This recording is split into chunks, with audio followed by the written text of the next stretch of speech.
Beg your pardon? Meredith, who is this coarse person with the foreign accent?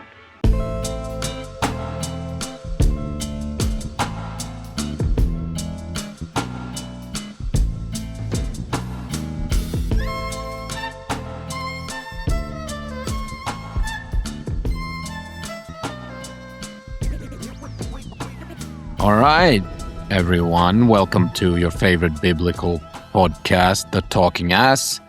Wow. I'm Danny. This is Sylvia. Hello. Yes. Do you know what we're celebrating today? International Pancake Association. We're celebrating 100 episodes of The Talking Ass. Did you know that? There's been 100 Oh, it of these. is. This is the 100th. Yeah. Amazing. And that's why we had to record. We were going to give everyone a summer break from my voice. And we weren't going to come back until July, but we have to do this one. With a 99 cliffhanger. Yeah. That's mad. Well, no, this is 99. What? Yes, but there's a reason for that. Oh. The 100th episode will feature some video elements for the first time. Oh, my Lord. Yeah. I'm not saying every episode will have video from now on, but whenever I want to, and whenever the tech and the internet connection and everything sorts itself out, I'll create some clips for Instagram. Where only over 16s can watch it. Yeah, the British government is making social media Banished. for Banished. under 16-year-olds. What was that thing I can't believe they've named them. It's ridiculous. They've named specific ones, which means we just go on different ones. Tube instead. Yeah, and the kids will did the idiots actually write into the law which sites are? Yeah. So in 5 that or just 10 shows your age, doesn't it? Yeah, in 5 or 10 years those sites will be completely irrelevant anyway. Yeah. For kids. Yeah. Oh my God. Yeah. But they can't do anything right. Like regulation is always 70 years late, and then it's because they don't speak to the right people. And it's total dumb fuckery. Like, why would you name specific sites? It should just be blanket. Yeah. Any kind of staring at screens that isn't communicating with other humans should be banned. It was quite funny because they interviewed school children and some of them were like, yeah, this will be really good. And one of them, they said, well, what will you do instead? And she was like, stare at a wall. That's a funny one. I want her on the show. She's great. Once she's an adult that is allowed to make decisions such as appearing on this program, then I would love to hear from her. For the 100th episode, yes, there will be a few video clips, and they'll probably be shit because I'm still practicing. But if you don't follow yet, follow on InstaFace, whatever the hell they're all called, X videos. And Sylvia, I have a challenge for you. Yes. Quickly, without thinking. Oh, no. Quickly. Yeah. Name your 5 favorite episodes. First things that come to mind. Quickly. The original first few. I still love Orange. And quicker. That's 1 out of 99. What was her name? I want to say her name really. Ennies was really good with regarding schizophrenia. Yes, it wasn't long enough. No, I think the Mormon period of stuff that was pretty interesting. So these are Space. These are all from season 1.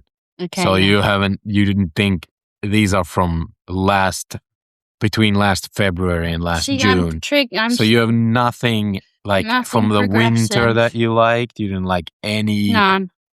Nothing. I'm joking. So you think basically you're saying basically the first 5 episodes. Well, Christian's great, and Christian Austin. Rescue Elephants was interesting because he sounded a bit like like I wouldn't use the word expats anymore, but he sounded like an expat. Okay, you know? So basically now that's 5. Thank you, but but psychologically speaking, I'm still back there.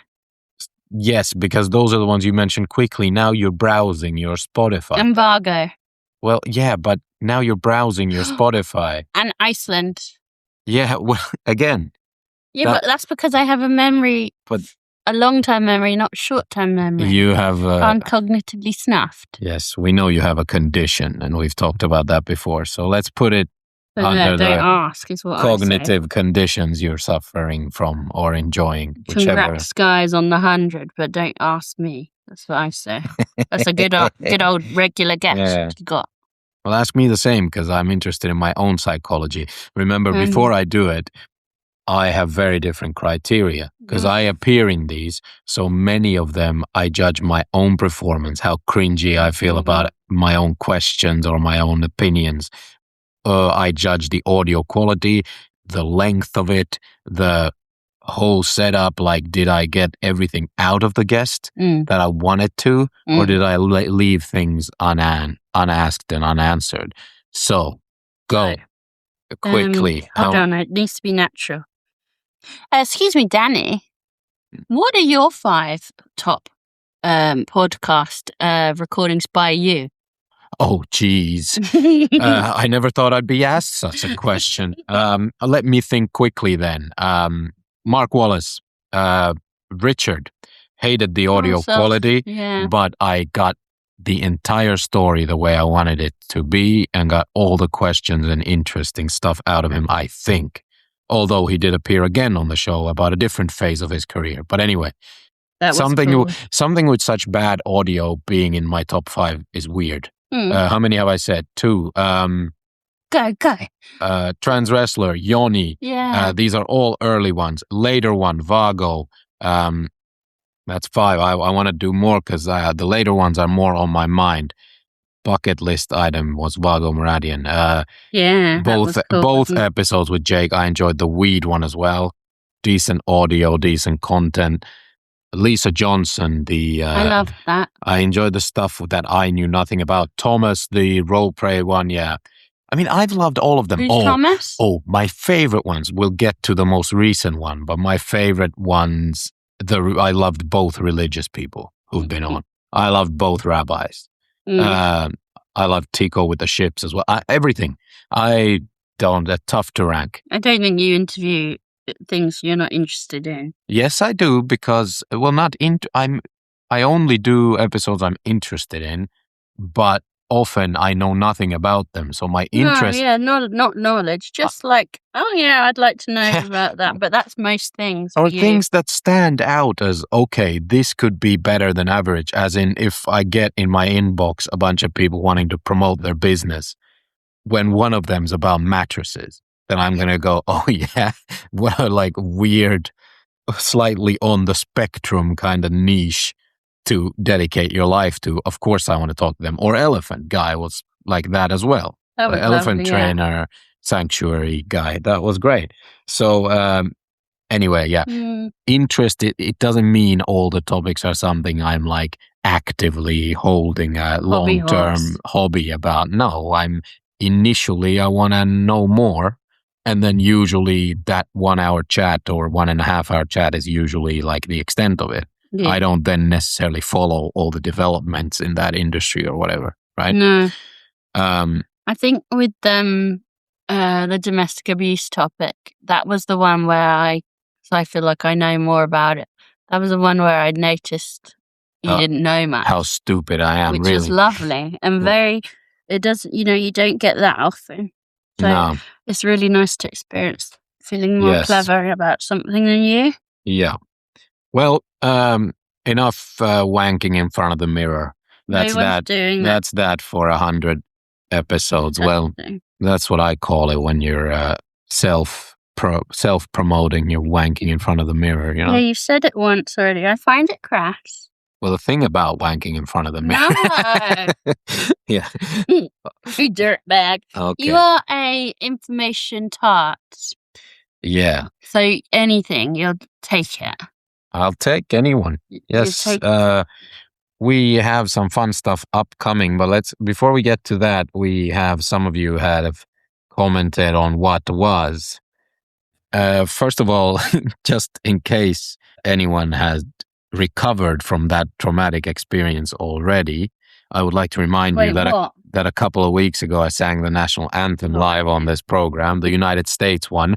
If you liked it, let us know, talkingasspodcast@gmail.com. And if you didn't like it so much, let me know as well. There might be more countries we can do when appropriate. Here's one from Joe. Yo, man, hope you have a blast on your holiday. 2 quick things. By the way, that's an American. Yo, man. Yo, man. Because young man. Because in Britain, they'd be saying, excuse me, sir. Hey, dude. No. Number 1, while I think you're close to being selected as a future national anthem regular, the average time for a national anthem at NHL games is actually about 1 minute 40 seconds. Oh. Although I suggest the greatest slow national anthem is from the movie Mystery Alaska, an underrated classic. That's absolutely true. Mystery Alaska. Have you ever seen that film? Alaska. Mystery Alaska. Mystery. Oh, mystery. Yeah. Mystery Alaska is about a place called Mystery in Alaska and their ice hockey team who play an exhibition against a professional team. And it's a great movie. It's not really about ice hockey. It's like a comedy.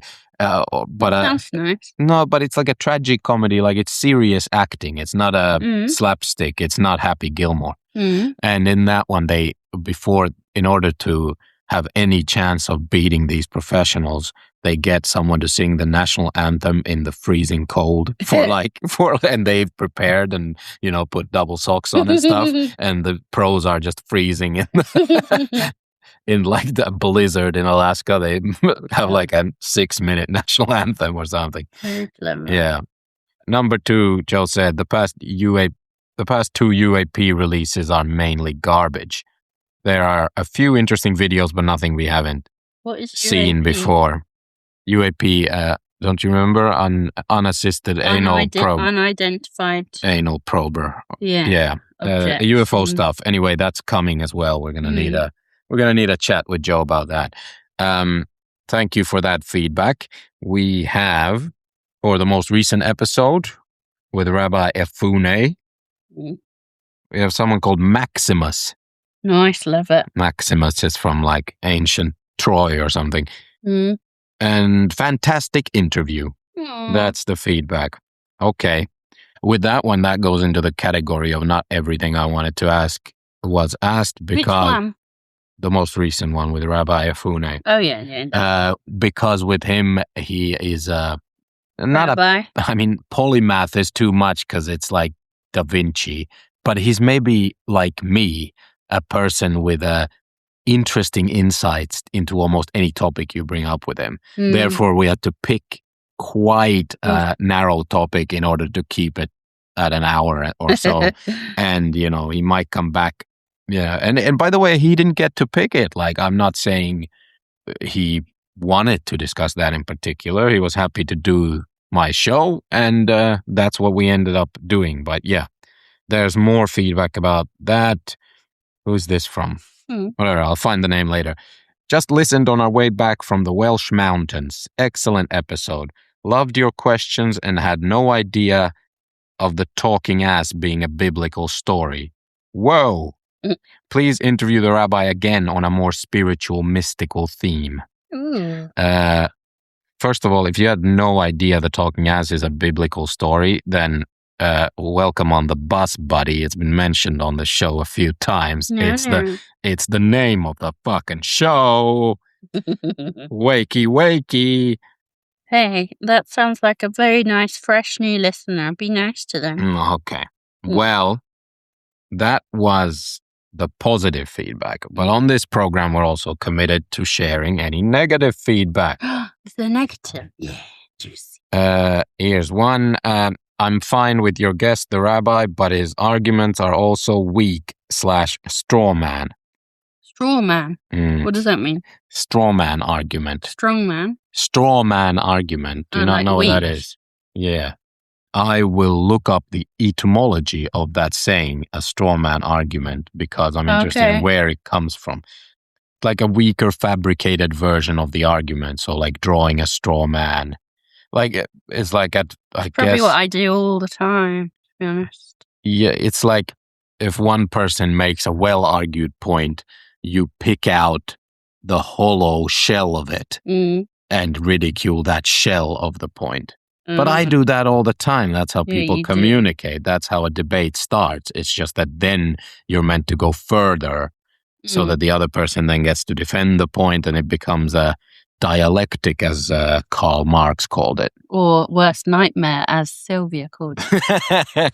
Listening to a No, doing it, trying to do it. Oh, I see. God. So, yeah. But where does it come from? Cotton Eye Joe. What's that got to do? Where does it come from? Where do I go? I see. Yeah. Where do you come from? Where do you go? There he is. Where did you come from? Cotton Eye Joe. Now we're getting a copyright strike because I did. They don't usually give you a copyright warning for the lyric bit. For a bad version of it. Yeah, for the lyric bit. But then when you go... Yeah. Where does it come from? In the United Kingdom, by the way, strawman tactics may also be known as Aunt Sally, after a pub game of the same name. I do not know that. Mm-hmm. So scarecrows made of bound straw, we thought so, and physical training dummies. Hollow inside, hollow center. Easy to hit and had no ability to fight back. Yeah. Okay. Well, that was pretty obvious. We could have arrived at that. I think maybe. Yeah, we could have arrived It wasn't at that. Groundbreaking, was it? It wasn't a big reveal. Yeah. And then not every question has to be given to a chat bot to answer, for fuck's sakes. Okay. That was some positive, some negative. Cool. We want to congratulate 2 guests of this show for having a baby. Hey. Not 2 babies, 1 baby, 2 guests together. They are a male and a female. Oh, yeah. Congratulations. Sami and Susanna have had a baby. So welcome to the world, to that little one day a talking ass, maybe. You know? What are we calling our listeners? Listening arses. Listening donkeys. No? Well, we'll work on it. That'd be really insulting. We'll work on it. We'll work on it. Let us know with what you identify as a group. A collective noun. We talked about that with the Science Boys. Great episodes as well. One more recent, one earlier on. 2 earlier on. Yeah, I've been on 3 times. I've been on theirs 3 times. We were talking about collective nouns because Benjamin, who runs the Science Actually page on Facebook, by the way, if you're not following that, you're a dum-dum and you should. He had all these, he's collected all the fun ones on his page, but I wonder if he could perhaps be contracted to make a collective noun for our listeners. Oh yeah, that would work nice. Yeah. Our rival podcast, the Economists, The Intelligence, who are notoriously petty and uncreative and vindictive. But I will be the bigger man here. Oh. I will show them how someone is a bigger man. Right. Not only fatter, but also larger in spirit and character. I will compliment them on their episodes on Tocqueville, which, yes, you can ask. Oh, yeah, what is? What is? What is? Alexis de Tocqueville was a French aristocrat who went to America and wrote 2 very influential political science books. One called Democracy in America, and the other one called Democracy in France. Almost. Yeah. L'Ancien Régime et la Révolution. Okay. The old regime and the revolution. Yeah, the old and the new. So they did, was it a 2 or 3 part thing where they sort of framed the modern American topics in a Tocquevillian sense. It was very clever. If you're into the social sciences, you may be, since we talk about them a lot on the show. There you go. I recommend that. And then right after you've listened to that, you send them a bunch of hate mail and you come back to me. Okay? Fuck them. I heard some rumors that around North America, a lot of people have been kicking balls around, playing with their own balls, playing with other people's balls. Have you heard about this? It's been going on for years. Yeah. There's a lot of foreigners in America playing with their balls in public places at the moment. Yeah. Sicko. Iranian foreigners, Japanese foreigners, all of them just fiddling with leather balls in public, together, on their own. Getting a bit nauseous now, dude. And what is it about them that, I mean, these guys are incredible athletes until it becomes time to score. Like, as a hockey fan and a hockey player and as a fan of some other sports too, these guys, they're so incredible at passing, at running to the right spot, at stamina. These are long games and they're seemingly going full speed all the time. Some of them at least. But when it gets to the goal is massive. And these guys, their favorite thing to do is to get paid like $1 million a week to kick the ball into the 16th row of the stadium. Yeah. What the fuck is happening? Like, they lose all ability to be professional players when they get closer to the goal. What is going on? I think you just got to go and try it again. You know, connect with the sport and remember how hard it is. Well, I did before, when the World Cup started. I got inspired to go back to childhood, and I did this thing where I was in a park with my son.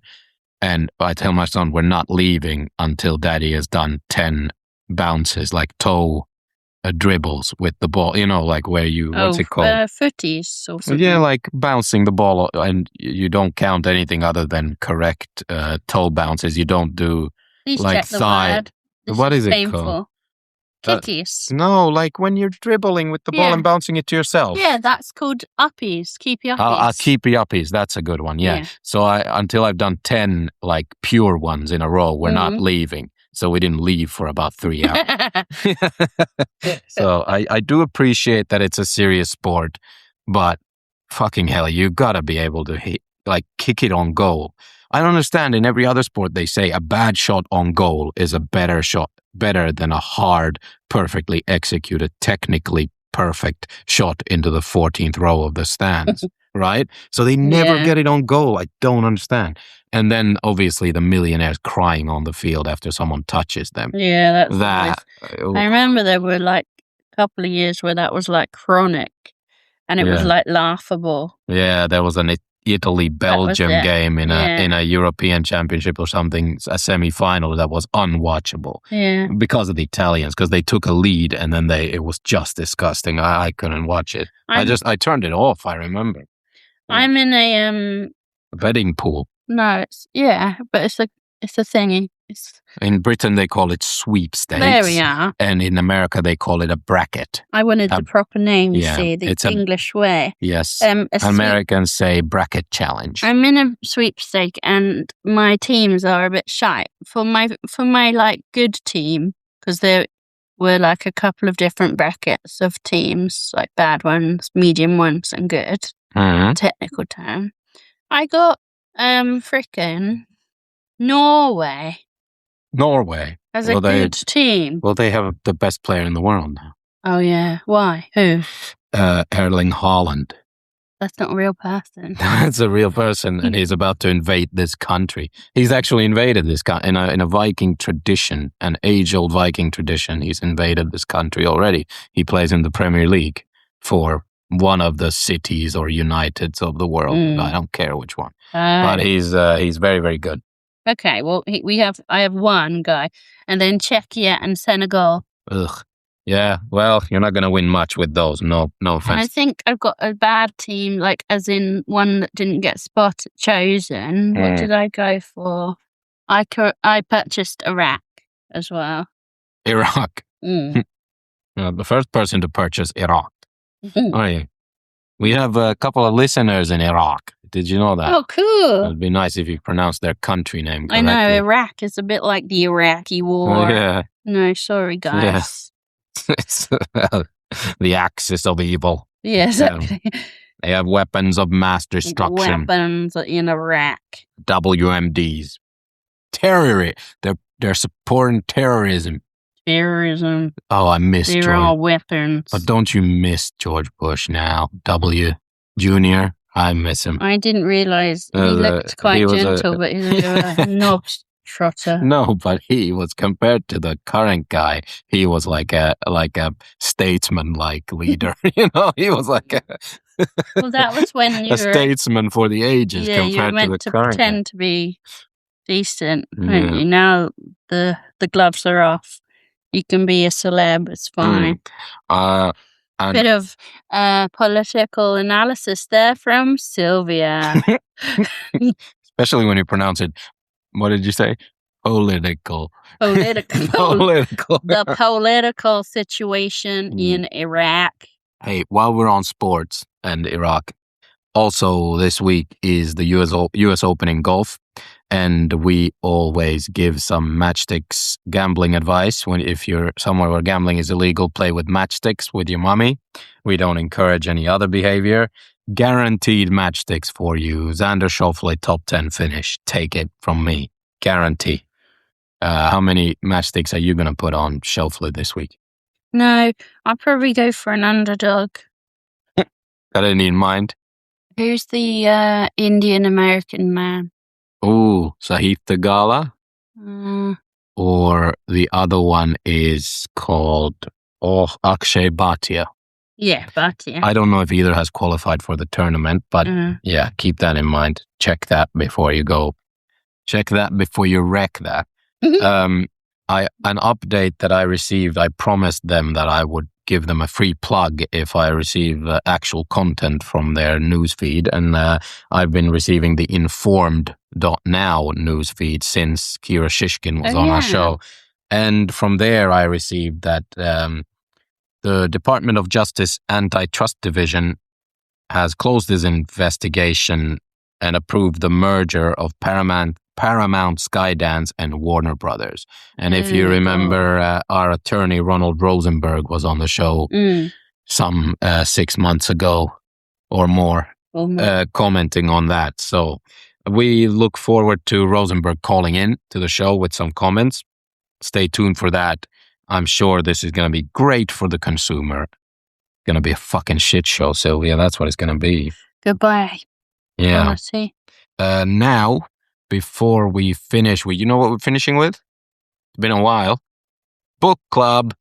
Book club. You get to recommend something you've read as well, but it's obviously all about me and what I've read in my big brain. In your big fat brain. All right. But before we get to that, you wanted to share a story this time. Go ahead. For the 100 episodes, why don't we let Sylvia speak? Yeah, God. I don't know what to do with myself with so much power. Oh my God. So I wanted to talk to you all about it being Pride Month. Woo! And so I can also incorporate book club.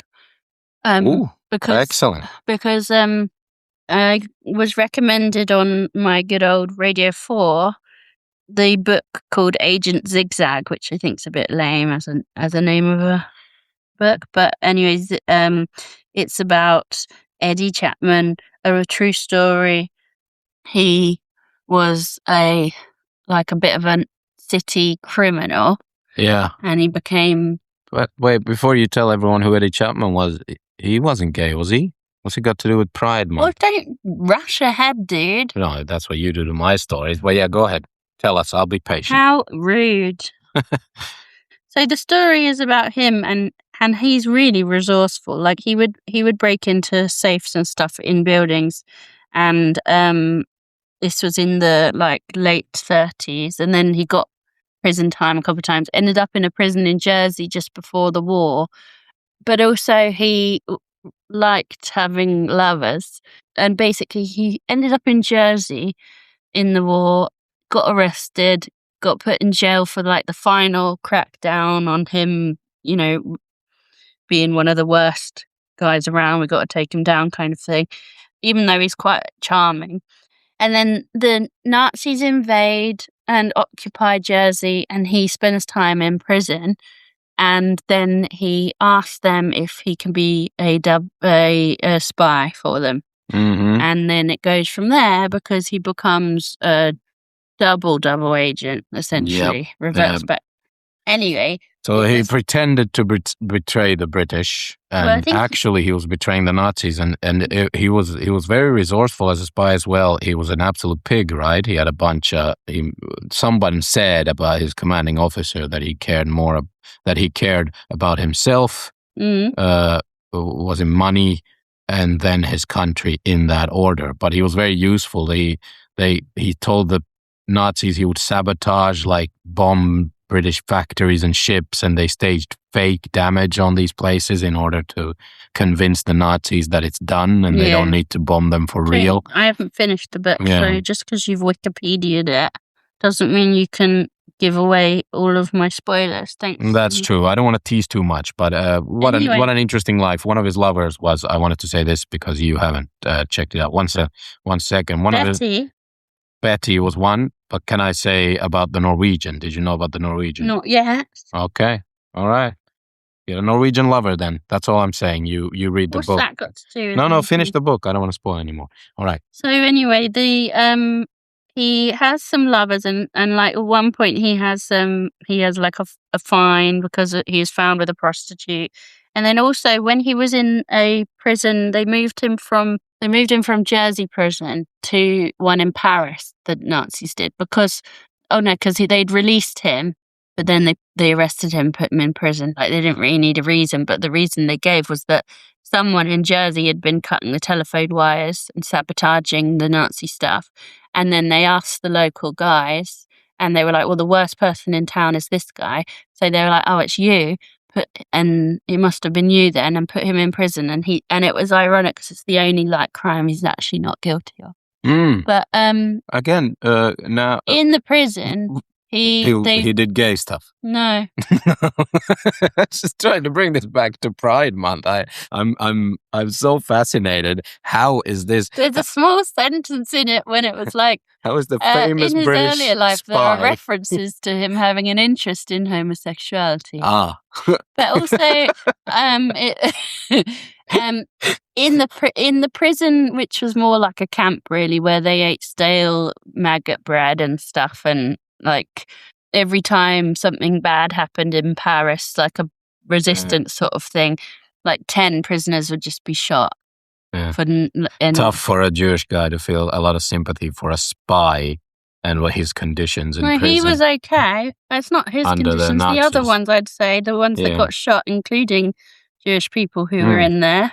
Anyway, that was that was a joke. Anyway. Yeah. I think you might be able to be a martyr. When does he do the gay stuff? He doesn't. I don't know, but he did one thing where he charmed. There's a question mark around him charming an officer, but that was it. And it's like, oh, maybe he, gave him one. So did you then get inspired to think? And then I got inspired. But the other point I was making was that he said how they specifically said no fraternizing in the prison, and it was mixed sex, and because all of their freedom was taken away, they were all really horny. They were all getting off on each other in whatever way they could. So, secondly to that, it's Pride Month. Don't laugh at me, Daniel. I love this story. And I was thinking about other... We're going to get sued by the Eddie Chapman Heritage Museum and Friends or something. Because I told the story just so well. No. It was indistinguishable from the actual events happening in real time, but I'm saying we're just waiting for the gay sex to happen. There's no gay sex shows. Okay. All right. Not that we know of, and that's the thing. There's a lot of stuff, Daniel, in the world that we do not know of, but that's just written out of history. So the National Archive, or the National Archive, I think, they looked at a couple of different things, which was really nice. And it's only 26 years since being gay, this is in England, has been legal in military. And another book I was reading is Pink Boots, which is about a Marine who goes into it and is gay. And it's only as he goes, as he's there, that he realizes what he got into, and secondly, that he would be completely got if they found out. And Yes, the don't ask, don't tell policy. Yeah, and there's some stories on the what was the website I went on? Have you arrived at the big one? What? World War II hero, gay, the biggest one of them all. Alan Turing. Yeah. Yeah, so it's the Imperial War Museum did some interesting stories on it. So Alan Turing, obviously, like, he was only pardoned after he died. He commits suicide. Do you know how he committed suicide? Yeah, by what's the poison? Horrible poison. He ate a poisoned apple. Oh my God. That he poisoned himself. Cyanide. Yeah, and he ate an apple with it. And you know that, and he was obviously and he got chemical castration. He got chemically castrated by the government for being gay, and he died by suicide by eating a poisoned apple. And you would think, because he was an early innovator of computing, who helped to crack the Enigma code of the Nazis and helped win the war, and you would think that Apple computers with their bitten apple logo would be a nod to this guy. Yeah. But it's a total coincidence. It isn't. Apple computer, the logo of Apple has nothing to do with Alan Turing. That's it.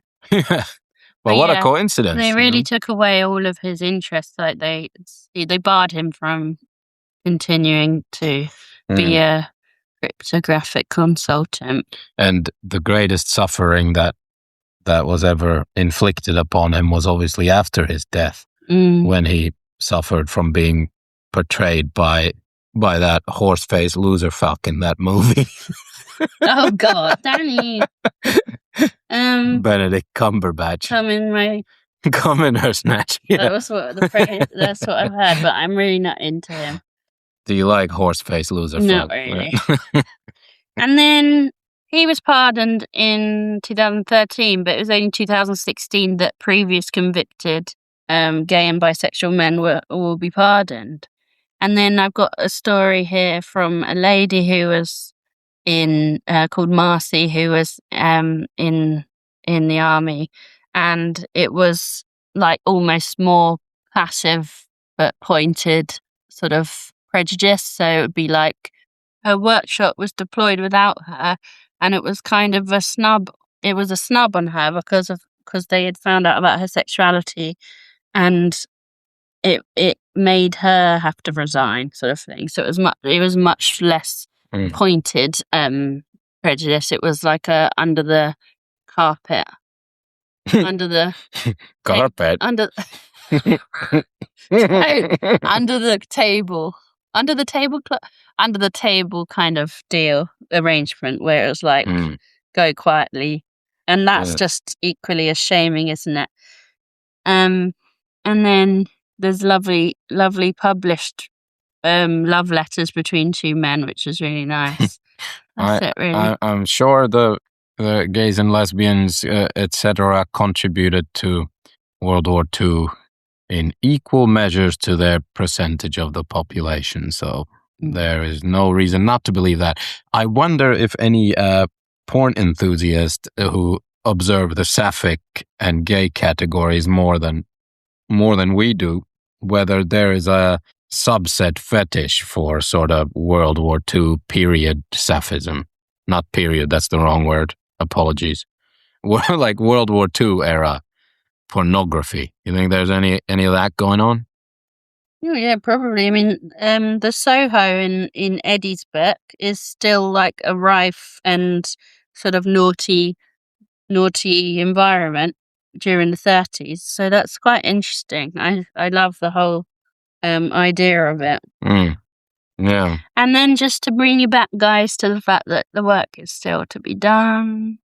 There's many countries that are still not okay with LGBTQ+. Yeah, we have listeners in most of those countries. Yeah. They seem to be located to a large extent roughly between Morocco and India. Many of them. And there's an LGBTQ+ travel safety index, which you can do to find out where is safe. What does the index say about the islands we visited?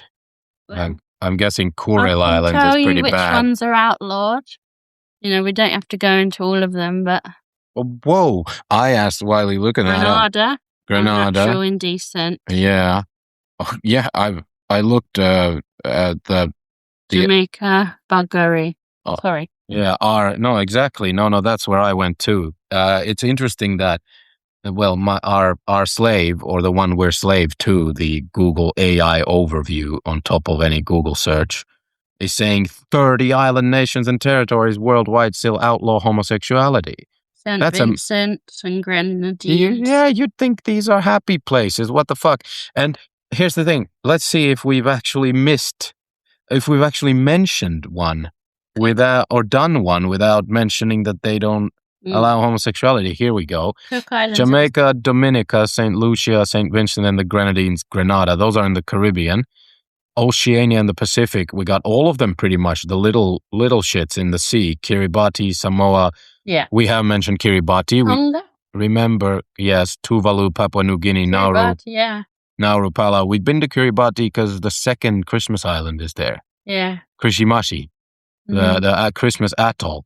So we've been to Kiribati without mentioning that on Christmas atoll, that lovely paradise-looking thing, can't do no buggery over there. None of that gay stuff. Tuvalu. Yeah, Tuvalu. I mentioned that. Then in the Indian Ocean, the Maldives, obviously Muslim country, Comoros, whichever it is, Mauritius, Brunei, which has Sharia law, so not. Well, these are a lot of Muslim countries. Sri Lanka, Sao Tome and Principe, and Madagascar. And then you have recently decriminalized Singapore, really recent, 2022. We've been to Antigua and Barbuda, and we didn't mention this. So there are 2 places we've actually been, and then Cook Island, St. Kitts and Nevis. That's crazy. Yeah, I mean, it's still very real. This is a real anti-gay island corner for you, everyone. There you go. Well, we're not anti-gay. I think that's hopefully something we're getting across. No, it's anti-gay islands corner. Yeah. Make it clear. Yeah, an S fixes that. Good point. Thank you so much for a lovely book corner / Did you have a book, Daniel? I will finish with mine then. I have been putting it off for a long time, reading it, because I haven't found a free or cheap copy or whatever. It just hasn't happened, but I always wanted to. And the audio version, I had been putting it off because the foreword and the post discussion and the whole sort of newest edition of the audio book is Jordan Peterson project. So he does the foreword but in the end that wasn't a problem. He does a great foreword and so forth, but I just don't like his voice very much. He's like a big, he's a clinical psychologist by training, but he's also become like a right-wing figure, whatever.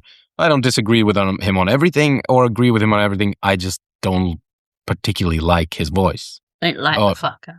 No, I just don't like his voice is not pleasant, so I don't like listening for long term to him. So anyway, so the book is Alexander Solzhenitsyn's The Gulag Archipelago. Oh. And I want to leave you with a couple of thoughts here. Number one, if you haven't read or listened to that book, it is an absolute classic and a masterpiece, and I believe the man has won a Nobel Prize. Maybe not for this book, I think maybe for a collection of works that included this book, whatever. Written in exile, had to hide the fact that he was writing it. He was living in Tallinn, which was still in the Soviet Union, but he had served a long time in a Soviet gulag, a prison camp for his thoughts, basically for thought crimes. And it is a unbelievably important reminder of what life was in that society. And it's a very interesting book because he talks about it when he starts analyzing why people would do these horrific things to other people. He always says we, and he includes himself in the analysis as if even though he was a victim, he recognizes that as a human being, in principle, he would be capable of something like this as well. Yeah. So a couple of thoughts that came out of that relate to today.